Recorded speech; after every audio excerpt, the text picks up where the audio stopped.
بسم اللہ الرحمن الرحیم۔ السلام علیکم۔ پروگرام الکلام میں خوش آمدید۔ میں ہوں آپ کا ہوسٹ محمد شعیب رضا۔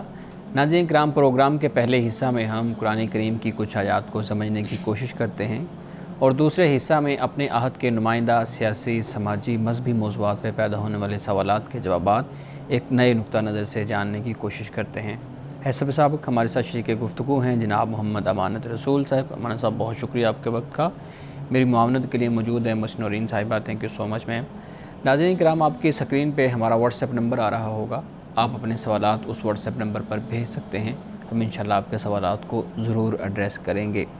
امانت صاحب، ہم گفتگو کر رہے تھے سورۃ الاعراف اور آیت نمبر 144 تک ہم نے گفتگو کی۔ 145 سے اپنی گفتگو کا آغاز کیجیے گا۔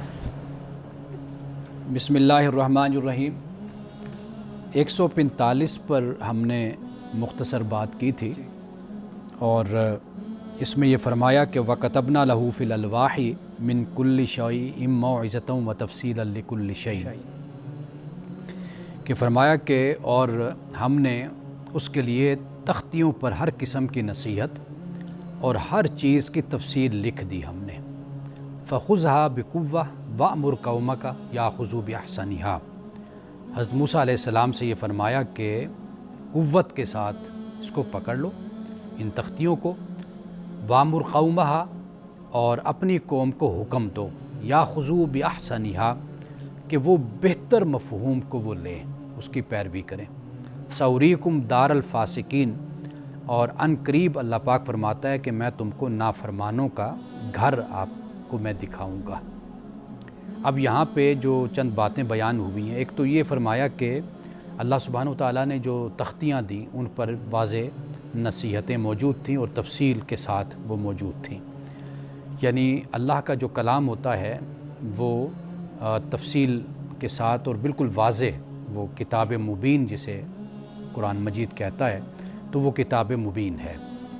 اور پھر یہ بھی فرمایا کہ مضبوطی سے تھامو، تھامنے سے مراد یہ کہ عمل اور ایمان، کسی قسم کا کوئی شک اور شبہ نہ پیدا ہو، پختہ یقین۔ اور پھر یہ بھی فرمایا اپنی قوم کو بھی اس کا حکم دو، اور تاکہ وہ بھی جو بہترین اس کا جو مفہوم بنتا ہے نا وہ اس کو لیں۔ یہ بہترین مفہوم کا کیا مطلب؟ بہترین مفہوم کا مطلب یہ ہے کہ جو اللہ کا کلام تمہیں بتاتا ہے بس اسی کی پیروی کرو، یعنی اس میں خام خواہ خود بحثیں اور خود فلسفہ اور خود ایسی چیزیں پیدا نہ کرو کہ جس سے الجھاؤ پیدا ہو جائے۔ یعنی ایک سمپل اور سادہ سی بات ہے کہ جو مستعمل الفاظ ہیں معاشرے میں بھی اور واضح الفاظ ہیں، تو اس سے جو مفہوم اور جو معنی ہمیں سمجھ آتا ہے تو وہ ہمارے لیے کافی ہے۔ اس سے یہ بھی ہو سکتا ہے بہترین مفہوم سے کہ اس پر اسی طرح عمل کرو جیسے ویسے آپ نے کہا کہ بھی تاکہ نظر آئے کہ جیسا کہا ہے ویسا ہی پایا، ویسے اس پہ عمل کیا۔ عمل تو کرنا ہی ہے۔ انسانی ذہن اپنے لیے راستے پیدا کرتا ہے، پیچیدگیاں پیدا کرتا ہے، مشگافیاں نکالتا ہے، اس سے مسائل ایک اچھی بھلی واضح بات بھی الجھ کر رہ جاتی ہے۔ تو در حقیقت یہ بتایا کہ بھئی جو موجود ہے، جو واضح ہے، بس اسی کو تم اختیار کرو، اسی پر عمل کرو۔ صحیح۔ اور صاحب یہ بھی بتائیے گا نا کہ یہ جو تختیاں ہیں جو موسیٰ علیہ السلام کو کوہ طور پہ بلا کے دی گئی ہیں، یہ اس پہ پہلے ہی لکھا ہوا تھا، یہ ساری چیز تحریر تھی، یا بعد میں اللہ رب العزت نے باقاعدہ طور پہ وحی کے ذریعے جیسے رسول اللہ صلی اللہ علیہ وسلم تک وحی آئی وہ لکھوایا گیا، رسول اللہ اپنے آگے لکھواتے تھے، اس طرح سے معاملہ تھا؟ اب اس کے بارے میں قرآن مجید نے ہمیں کچھ نہیں بتایا، بس اتنی بات ہے کہ اللہ پاک فرماتا ہے کہ ہم نے لکھی اس کے لیے تختیاں، وَكَتَبْنَا لَهُ فِي الْأَلْوَاحِ، تختیاں لکھی اس کے لیے۔ اب وہ مختلف طریقے ہو سکتے ہیں، یعنی ایک یہ ہے کہ جب اللہ اپنی طرف کسی فعل کی نسبت کرتا ہے تو مراد یہی ہے کہ بھئی یہ اللہ ہی کی طرف سے یہ واقع ہوا، یہ مراد ہے۔ اب لکھنے والے کون ہیں، کون نہیں ہیں، کیسے ہیں، حضرت موسیٰ علیہ السلام نے لکھا، اللہ نے فرمایا، وحی ہوئی، وہ اللہ جانتا ہے، یا حضرت موسیٰ علیہ السلام جو لینے والے ہیں وہ اس کے بارے میں علم رکھتے ہیں۔ صحیح۔ یہ بھی بتائیے گا کہ جو الواح ہیں، تختیاں جن کو ہم کہتے ہیں، یہ ان کی کوئی تفصیل ہمارے ہاں بیان ہوتی ہے؟ کتنی تھیں، کس طرح کی تھیں، حیت کیا تھی؟ ہمارے ہاں جو تختی ہے وہ یا تو لکڑی کی کوئی چیز ہے یا پتھر کی کوئی چیز، اس کو سمجھا جاتا ہے، تو ہم اس مفہوم کو اس ٹائم پیریڈ میں جا کے کیسے سمجھیں؟ اور یہ بھی مختصر بتا دیجیے گا کس طرح کے احکامات ہیں ایچ اینڈ ایوری تھنگ تھی اس کے اوپر، یا صرف عقائد یا جن چیزوں پہ یقین رکھنا ہے وہ چیزیں تھیں اور باقی معاشرت ان کے اوپر چھوڑ دی گئی تھی؟ یہ جو تختیاں ہیں یہ پتھر کی بھی ہو سکتی ہیں یہ، اور یقیناً پتھر ہی کی آپ کہیے کہ یہ تختیاں کیونکہ تھیں۔ وہ پتھریلا ایک علاقہ جی، تھا۔ ایک یہ بات، دوسرا یہ کہ 10 کمانڈمنٹس جیسے ہم کہتے ہیں 10 احکام اللہ سبحانہ و تعالیٰ نے حضرت موسیٰ علیہ السلام کو دیے تھے۔ 10 احکام، اب وہ 10 احکام ان میں عقائد بھی تھے اور ان میں اعمال بھی تھے، ٹھیک ہے، یعنی کہ جیسے اللہ کی توحید ہے، شرک سے جیسے منع کیا گیا، والدین کے بارے میں تاکید کی گئی، کچھ رشتہ داروں کے بارے میں کہا گیا، جیسے قرآن مجید میں بھی کئی جگہوں پر ان باتوں کو بیان کیا گیا، لا تعبدون الا اللہ وبالوالدین احسانا۔ اسی طرح کر کے آگے بھی رشتہ داروں کا، یتامہ کا، مساکین کا ذکر ہوتا ہے، اور زنا کے بارے میں جیسے اس سے منع کیا گیا، جیسے سبت کا جو دن ہے وہ کہا گیا کہ یہ عبادت کا دن تمہارے لیے مقرر کیا گیا۔ تو اس طرح کوئی 10 احکام حضرت موسیٰ علیہ السلام کو دیے گئے تھے۔ صحیح۔ پھر یہ بھی بتائیے گا کہ تورات ایک خاص انداز میں نازل کی گئی نا، موسیٰ علیہ السلام کو اللہ رب العزت نے بلایا ہے 30 دن کے لیے، اور اس کے بعد وہ پھر تختیاں الواح کی صورت میں وہ دی گئی ہیں۔ جب رسول اللہ صلی اللہ علیہ وآلہ وسلم کا دور نبوت ہے تو اس وقت پھر وہی اور طرح سے نازل ہو رہی ہے نا، اور پورا لمبا ٹائم پیریڈ ہے، 22-23 سال کے قریب وہ ٹائم پیریڈ ہے جس کے اندر قرآن مکمل ہوا۔ اور یہ جو طریقہ وحی کا ہے یا آپ کہہ لیں کتاب دینے کا ہے، یہ لوگوں کو دیکھ کے تبدیل ہوا یا اس کے پیچھے کوئی حکمت ہے اللہ تعالیٰ کی؟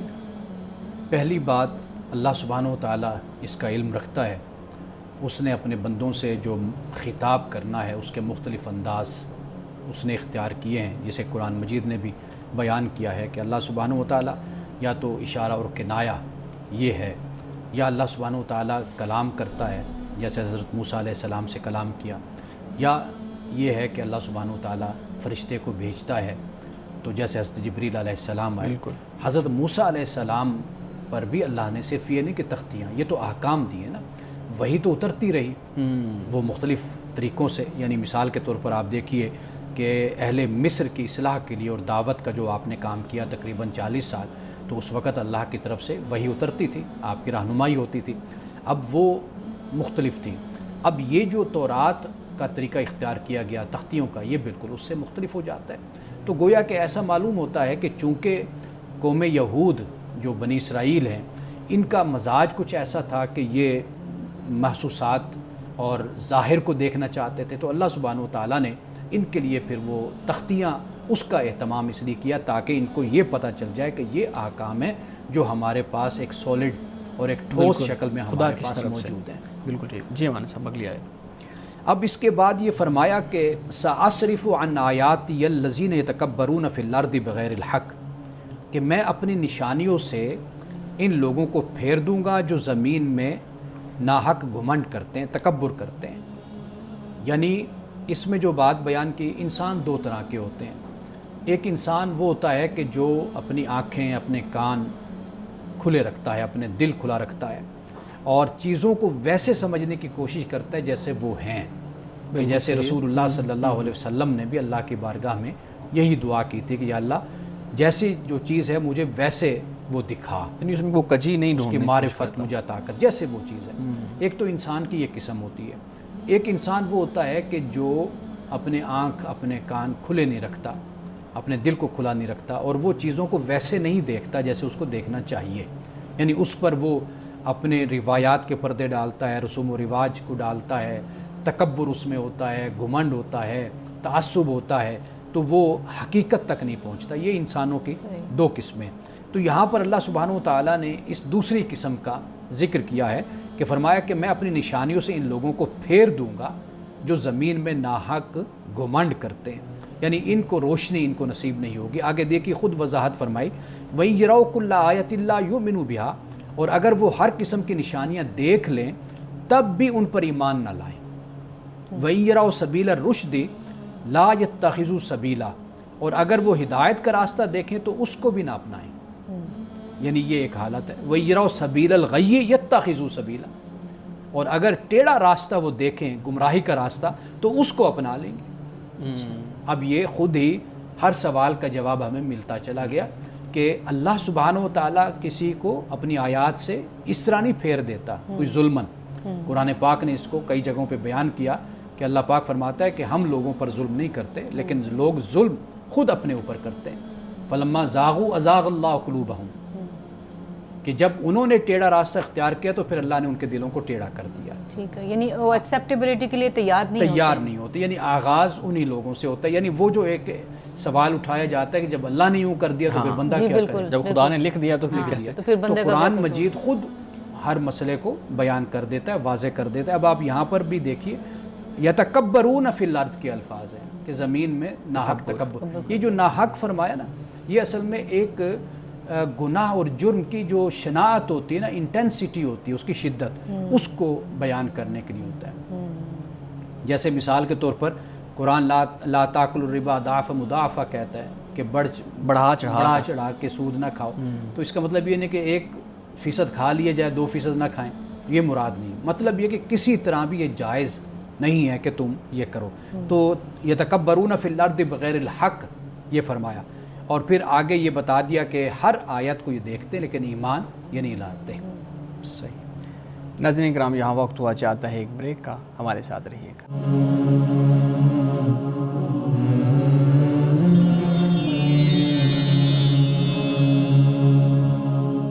ویلکم بیک ناظرین. امان صاحب، آپ سورۃ الاعراف کی آیات تلاوت فرمائیں. جی، میں آخری آیت 146 کا آخری حصہ فرمایا کہ ذالک بانہم کذبوا بآیاتنا، یہ اس سبب سے ہے کہ انہوں نے ہماری نشانیوں کو جھٹلایا.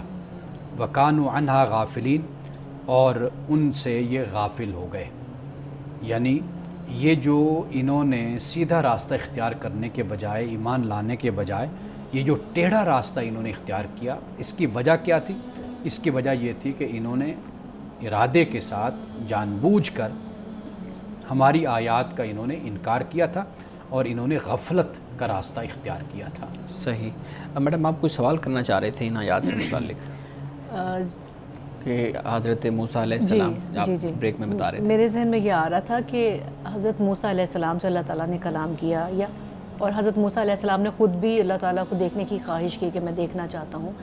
حضرت موسیٰ علیہ السلام سے پہلے حضرت ابراہیم علیہ السلام اور دیگر کئی بھی انبیاء مبعوث ہوئے، لیکن اللہ نے کبھی ان سے کلام نہیں کیا، اور یہاں پھر انہوں نے بھی کبھی خواہش ظاہر نہیں کی. اس چیز کا ذکر نہیں ملتا ہے. آپ کیا کہتے ہیں اس بارے میں؟ سب سے پہلی بات جو ہمیں ذہن میں رکھنی چاہیے، اصل ہم فضیلت ڈھونڈتے ہیں اس طریقے سے، تقابل کرنے کی کوشش کرتے ہیں. قرآن نے بیان کیا تلک الرسل فضلنا بعضهم علی بعض، یہ رسول ہیں، بعد کو بعد پر ہم نے فضیلت دی، انہیں ایک دوسرے پر فضیلت دی.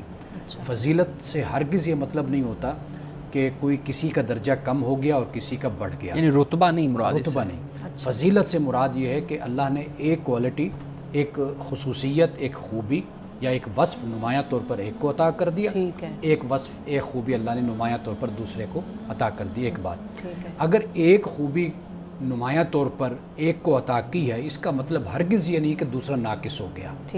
دوسرا اپنی جگہ پر مکمل ہے اور اپنے پوری شخصیت ہے اس کی. یہ بات قرآن مجید کے پورے تناظر میں عرض کر رہا ہوں جہاں پر بھی اللہ نے یہ بیان کیا ہے. اب اسی بات کو آپ دیکھ لیجئے کہ حضرت ابراہیم علیہ السلام کے لیے قرآن پاک نے خلیل کا لفظ استعمال کیا کہ وہ اللہ تعالیٰ نے واتخذ اللہ ابراہیم خلیلا، اللہ نے ابراہیم کو خلیل بنایا. خلیل یعنی دوست، ایسا دوست جیسے جگری یار ہوتا ہے نا، بے پناہ دوستی، محبت، تعلق، وہ اللہ تعالیٰ نے حضرت ابراہیم علیہ السلام کے لیے استعمال کیا. تو لہٰذا صرف ایک کلام کرنے کی بنیاد پر ہم کسی بات کا فیصلہ نہیں کر سکتے. اللہ کی اپنی شان ہے، وہ شان استغنا رکھتا ہے، وہ غنی ہے. وہ جس پیغمبر کو چاہتا ہے اس کو کوئی وصف دے دیتا ہے، کوئی خوبی دے دیتا ہے، کسی کو کوئی وصف اور کوئی کمال عطا کر دیتا ہے، کسی کو کوئی فضیلت دے دیتا ہے، کسی کو کسی فضیلت سے نواز دیتا ہے. تو آپ رسول اللہ صلی اللہ علیہ وسلم کی ذات اقدس کو آپ دیکھ لیجئے کہ آپ کو اللہ تعالیٰ نے ختم نبوت یعنی آخری نبی بنا کر بھیجا. اب یہ اعزاز کسی اور پیغمبر کو نہیں ملا، تو لہٰذا ہر کسی کو اپنی اپنی جگہ پر اللہ تعالیٰ نے بڑا مقام اور بڑا مرتبہ عطا کیا. اور ہمیں بھی چاہیے کہ ہم دوسروں کے ساتھ تقابل میں نہ کھڑا کر دیں. ہمارے ہاں تو نعتیں بھی، ہم نے ایک دفعہ ایک پروگرام میں بات کی تھی کہ نعتیں بھی اس طرح کی ہمارے یہاں اس بارے میں بہت ہمیں خیال کرنا چاہیے، بلکہ رسول اللہ صلی اللہ علیہ وسلم نے خود ہمیں اس بات کا حکم دیا ہے کہ ہم ہرگز ایسا انداز اختیار نہ کریں کہ جس سے رسول اللہ نے فرمایا کہ میری شان آپ بیان کریں بلند ہو جائے اور نعوذ باللہ کسی اور پیغمبر کی شان میں کمی واقع ہو. تو یہ جو انداز تقابل کا ہے اس سے آپ نے بھی منع فرمایا ہے. صحیح. ہمارے صاحب آیت نمبر 146 کے اندر یہ بات ہو رہی ہے کہ اب اللہ رب العزت ان کی وہ ہر دھرمی کو بیان کر رہے ہیں کہ ان کے سامنے آپ نشانیاں بھی لے آئیں گے، ان کو جتنا مرضی راہ دکھا لیں گے، یہ بھی ایمان لانے والے نہیں ہیں. اچھا، ایک طرف یہ بیان کیا جا رہا ہے کہ ایمان لانے والے نہیں ہیں، جبکہ دوسری طرف اس کے بعد بھی ان کو نشانیاں دکھائی جا رہی ہیں. یعنی موسیٰ علیہ السلام اپنی قوم کی جو ان کی خواہشات ہیں ان کو پورا کرنے کی کوشش کر رہے ہیں، یا جو قبیلے والے قوم والے لوگ کہہ رہے ہیں ان چیزوں کو پرووائڈ کرنے کی کوشش کر رہے ہیں. نشانیاں تو پھر بھی دکھائی جا رہی ہیں. حجت تمام کی جاتی ہے نا، یعنی کسی کے پاس کل کوئی بہانہ نہ رہے.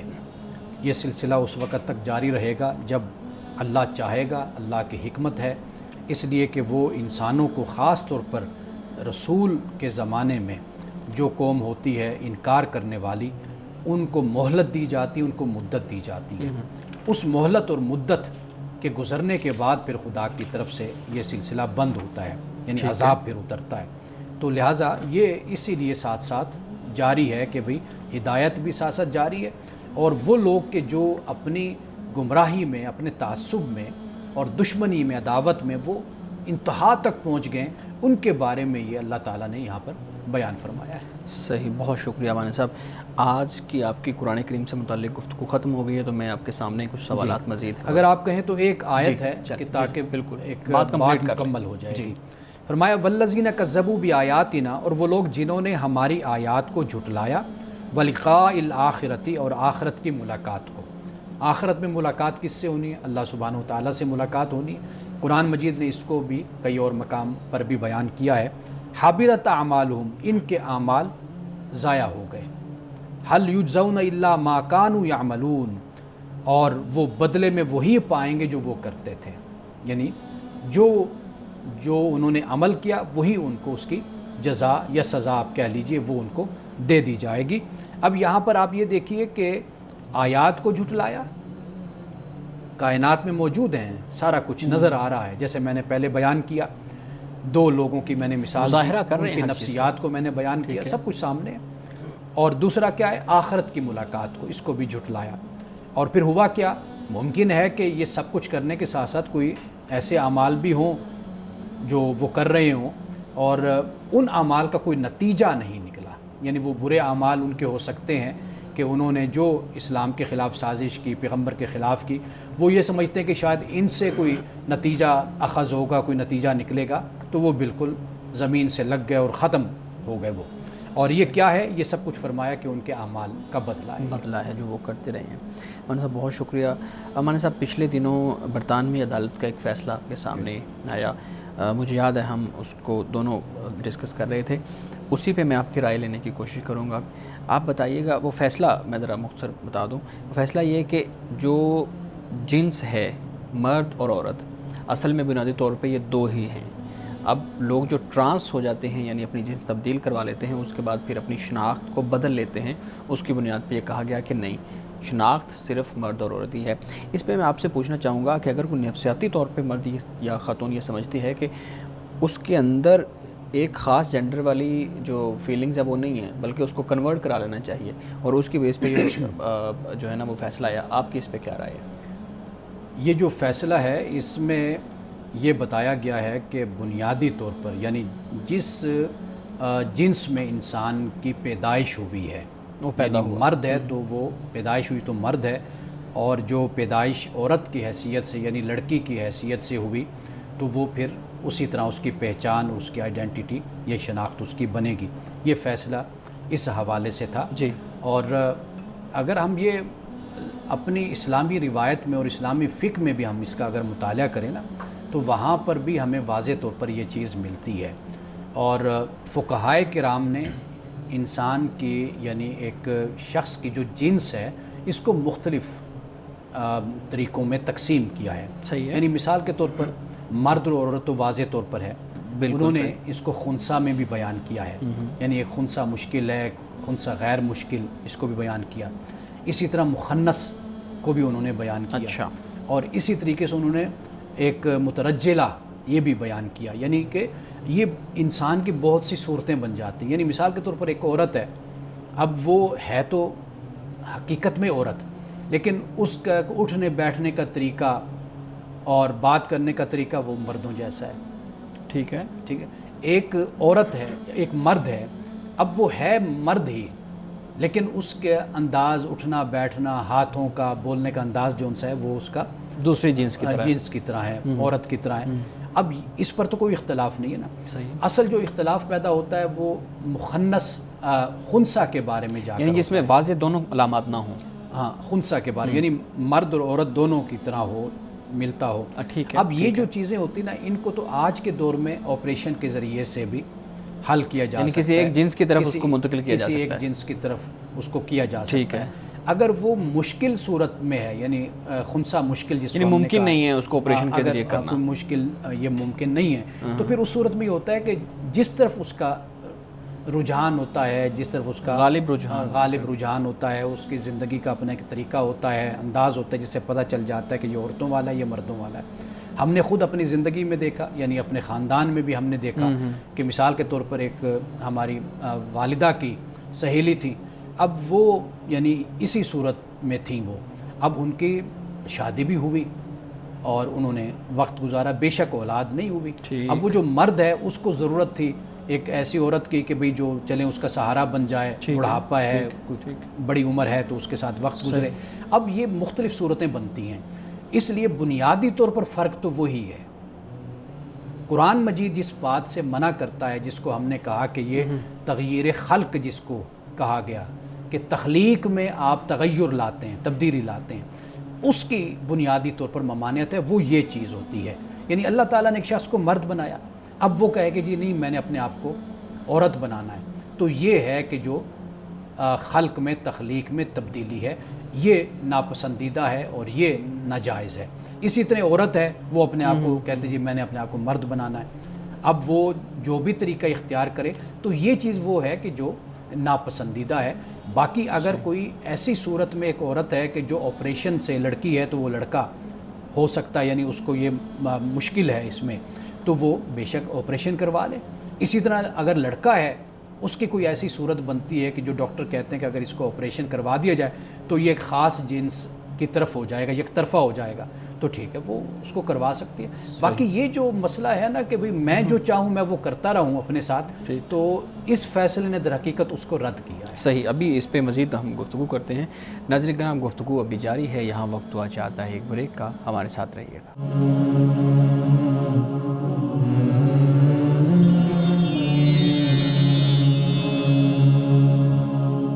پروگرام میں ایک دفعہ پھر خوش آمدید. امان صاحب, ہماری گفتگو ہو رہی تھی کہ برطانوی عدالت نے فیصلہ کیا ہے کہ جو انسان ہے وہ اصل میں دو ہی جنس ہیں, مرد ہیں یا عورت ہیں, ان کو انہی دو گروپوں میں سے کسی ایک گروپ میں تقسیم کیا جائے گا, ان کی شناخت بنائی جائے گی. میں آپ سے پوچھنا یہ چاہوں گا کہ اسلام کے اندر جو جنس ہے اس کی پہچان کا معیار کیا ہے؟ جسمانی اعضاء ہیں, جیسے انسان کے پرائیویٹ پارٹس ہیں, یا یہ بال ہیں, یا خاص جو ہے نا وہ شکل و صورت ہے, یا شناخت کی کوئی اور بھی چیز ہے؟ دیکھیے, دو لفظ ہمارے ہاں استعمال کیے جاتے ہیں سماجیات میں. ایک لفظ ہوتا ہے جنس, ایک ہوتا ہے صنف. ٹھیک ہے. یعنی آپ جسے ہم کہتے ہیں نا سیکس اور جینڈر. اب یہ دو لفظ ہیں. اب آپ کا جو سیکس ہے یہ در حقیقت اس چیز کو ڈیفائن کرتا ہے کہ سوسائٹی میں جو آپ کا جینڈر ہے, آپ کی جو سماجی شناخت ہے وہ اس بنیاد پر آپ کی بنتی ہے. یعنی واضح بات ہے کہ اللہ سبحانہ و تعالیٰ نے دونوں کو جدا فیچرز دیے ہیں. بالکل صحیح ہے. مرد کا فیچر اور عورت کا فیچر علیحدہ ہے. ٹھیک ہے. یہ کوئی ایسا کوئی فلسفیانہ سوال نہیں ہے, کوئی منطقیانہ سوال نہیں کہ جس کو ہم حل نہ کر سکیں. یہ واضح طور پر یہ فرق موجود ہوتا ہے کہ یہ مرد ہے, یہ عورت ہے. تو لہٰذا جنس کی بنیاد پر اسلام کی جب ہم روشنی میں دیکھتے ہیں تو احکام اسی طریقے سے ہی نافذ ہوتے ہیں جنس کی بنیاد پر. یعنی ایک عورت ہے تو وہ عورت ہی ہے، یعنی جسے ہم کہتے ہیں کہ وہ مؤنث ہے، انسا ہے، جس کو قرآن پاک نے انسا کا لفظ بھی استعمال کیا، وہ ہے، تو اس پر پھر احکام وہ عورتوں والے ہی نافذ ہوتے ہیں۔ اسی طرح جو مذکر ہے، مرد ہے، تو واضح بات ہے کہ اس پر پھر احکام اسی طریقے سے ہی نافذ ہوں گے۔ ٹھیک، باقی بنیادی جو تعلیم اور اصول ہیں وہ تو ہمیں قرآن سے اسلام نے ہمیں دے دیے، باقی جو معاشرے میں جو کچھ ہوتا ہے وہ اسی کی روشنی میں پھر آگے طے کیا جاتا ہے۔ لیکن مولانا صاحب یہ تو جنس کی پہچان کا معیار آپ نے جو ہے نا وہ بتا دیا۔ ہم دیکھتے ہیں کہ اسلام کے اندر دل کی نیت کو، دل کے ارادے کو، خیالات کو بہت زیادہ اہمیت حاصل ہوتی ہے۔ اب ایک طرف ایک شخص کے خیالات، اس کے احساسات، اس کے جو جذبات ہیں وہ اور طرف ہیں، اس کے جو جسمانی پارٹس ہیں وہ اور طرف ہیں، یعنی یہی ہماری بحث ہے نا کہ وہ کہہ رہا ہے کہ مجھے محسوسات میں یہ ہو رہا ہے اس لیے میں نے اس کو ٹرانس کر لینا ہے اور میں دوسری جنس کی طرف جا رہا ہوں۔ تو جب اسلام میں ان چیزوں کو اہمیت حاصل ہے تو اس معاملے کے اندر ان چیزوں کو اہمیت کیوں حاصل نہیں ہے؟ آپ یہ بتائیے کہ یہ معاملہ اکثریت کے ساتھ ہوتا ہے یا بہت کم لوگوں کے ساتھ ہوتا ہے؟ واقعی آپ کی بات ٹھیک ہے، نہ بہت کم ہونے لوگوں کے کے ساتھ۔ برابر بالکل لوگوں کا ہے مسئلہ۔ اگر یہ مسئلہ اگر ہے، اب اس کے اسباب اور عوامل کو پھر دیکھا جائے گا، بالکل، تو ان اسباب اور عوامل کو دور کیا جائے گا۔ ممکن ہے کہ وہ ایسے لوگوں کی صحبت میں بیٹھتا ہو، ایسے لوگوں کے ساتھ رہتا ہو کہ جس کی وجہ سے اس میں یہ رجحانات اور یہ خیالات پیدا ہو، یہ بھی ممکن ہو سکتا ہے۔ ممکن ہے کہ وہ بچپن سے اگر اس کے ایسے رجحان ہیں تو پھر والدین کی ذمہ داری بنتی ہے کہ اس کا کوئی مسئلہ جو بھی ہے اس کو حل ایڈریس کرے۔ کیا جائے۔ میں نے آپ کو خود یہ بات بتائی کہ یہ آج کا مسئلہ نہیں ہے، یہ ہمارے فقہا نے بھی اس چیز کو آج سے کئی صدیاں پہلے اس مسئلے کو ڈسکس کیا، اس کو پھر انہوں نے اس طریقے سے اس کو حل بھی کیا ہے۔ آج تو اور زیادہ ہمارے پاس سہولتیں موجود ہیں جس کی روشنی میں اب آپ دیکھ لیجئے کہ سائیکالوجسٹ ہیں، اس مسئلے کو وہاں پر بھی ڈسکس کیا بالکل، جاتا ہے، ایڈریس کرتے ہیں۔ سیشنز وغیرہ مختلف ہوں۔ ہمارے یعنی پلیٹ فارم آپ کہہ لیجئے، وہاں پر بھی ان مسائل کو ڈسکس کیا جاتا ہے۔ ایسے لوگوں کو یا ایسی جو جن کی آپ بات کر رہے ہیں، ان کو نہ سنپ کیا جانا چاہیے، نہ ان کے خلاف کوئی جلوس نکالنے چاہیے، نہ ان پر کوئی کرٹیسائز کیا جانا چاہیے اور نہ ان کو کرش کرنے کی کوشش کرنی چاہیے، بلکہ ان کے ساتھ ڈائیلاگ، گفتگو، مکالمہ، اس کے ذریعے سے ان مسائل کو حل کرنا یعنی آپ کو لگتا ہے کہ یہ کوئی مرض ہو سکتا ہے جس کی ریہیبلیٹیشن کا کام ہونا چاہیے؟ جی بالکل، نفسیاتی طور پر بھی مسئلہ ہو سکتا ہے، اس پر بھی توجہ ہونی چاہیے، اور دیگر کئی اسباب ہو سکتے ہیں، جی، اس کو بھی مد نظر رکھنا چاہیے۔ لیکن جو بائی فورس ہم ایک چیز کو ختم کرنے کی کوشش کرتے ہیں، اب آپ دیکھیے یہ جو مسئلہ سامنے آیا، یہ اسکاٹ لینڈ کی غالباً خواتین ہیں جنہوں نے پوری ایک تحریک چلائی پرامن طریقے سے، آخر عدالت نے ان کی بات کو سنا ہے نا، تو ہمیں بھی یہی طریقہ اختیار کرنا چاہیے کہ ہم ڈائیلاگ کے ذریعے سے، ڈیموکریسی سے، یعنی جمہوری انداز میں ہم اپنے مسئلے کو آگے لے کر بڑھیں۔ بے شک وہ یورپ ہے، وہ مغرب ہے، وہ امریکہ ہے، کوئی بھی ملک ہے، تو وہاں پر ہم اس انداز سے مسلمانوں کو بھی یہ طریقہ اختیار کرنا چاہیے، یعنی اپنا مدعا، اپنا موقف، اپنی بات وہ دین کی روشنی میں ہے، مذہب کی روشنی میں ہے، اسلام کی روشنی میں ہے، روایات کی روشنی میں، اس کو آگے لوگوں تک اس طرح پہنچانا چاہیے۔ صحیح، امانہ صاحب یہ بات واضح ہوگی۔ پوچھنا میں یہ چاہتا ہوں، اگر کوئی شخص جنس تبدیل کروانا چاہتا ہے تو مسئلہ کیا ہے؟ مثال کے طور پہ یہ سوال ہوتا ہے نا بڑا کہ بھائی مذہبی لوگوں کو کیا مسئلہ ہو جاتا ہے، وراثت کے یا باقی معاملات کے اندر اگر ہم نہیں پڑھنا چاہتے، ہم اپنی جنس کو ایک اس کا مسئلہ حل کر کے سائڈ پہ ہو جائیں گے، آپ لوگوں کو کیا مسئلہ ہے؟ تو مذہبی لوگوں کو کیا مسئلہ ہے؟ جب مسئلہ سامنے آئے گا، واضح بات ہے کہ جو جس مہارت کا مالک ہے وہ اس پر اپنی رائے ضرور دے گا۔ ہم بحیثیت ایک طالب علم کے، آپ سمجھ لیجئے دین کے طالب علم ہیں، ہم تھوڑی بہت اس میں مہارت یا وقت ہم نے اس میں گزارا ہے، سمجھتے ہیں، ہمارے سامنے کوئی اس طرح کی بات آئے گی تو واضح بات ہے کہ ہم ایک اپنی رائے تو دیں گے۔ ہم کسی پر اپنی رائے کو کوئی مسلط تو نہیں کر رہے، کوئی امپوز تو نہیں کر رہے۔ کوئی ڈاکٹر ہے، ڈاکٹر کے پاس اگر کوئی جاتا ہے کہ سر یہ اگر یہ چیز ہے، یہ کوئی اختیار کرتا ہے تو آپ بتائیے کہ یہ نقصان دہ ہے یا نقصان دہ نہیں ہے، تو وہ ڈاکٹر تو بتائے گا نا کہ یہ جو چیز آپ اختیار کر رہے ہیں، اس کو استعمال کر رہے ہیں، یہ چیز نقصان دہ۔ اب دوسرا کہ جی میری زندگی میں کھاؤں مروں جو کروں، ٹھیک ہے بھائی، وہ آپ کی مرضی، آپ جو چاہیں کریں، لیکن کم از کم ڈاکٹر کی تو یہ ذمہ داری بنتی ہے نا کہ وہ یہ بتائے کہ یہ چیز اجتماعی طور پر آپ کے سماجی حوالے سے، معاشرتی حوالے سے یہ چیز کتنی نقصان دہ ہے۔ تو ہماری بھی بحیثیت ایک طالب علم کے یہ ذمہ داری بنتی ہے کہ اگر کوئی اس طرح کا سوال، کوئی اس طرح کا مسئلہ ہمارے سامنے آئے تو ہم اس کے بارے میں آگاہ تو معاشرے کو کریں نا۔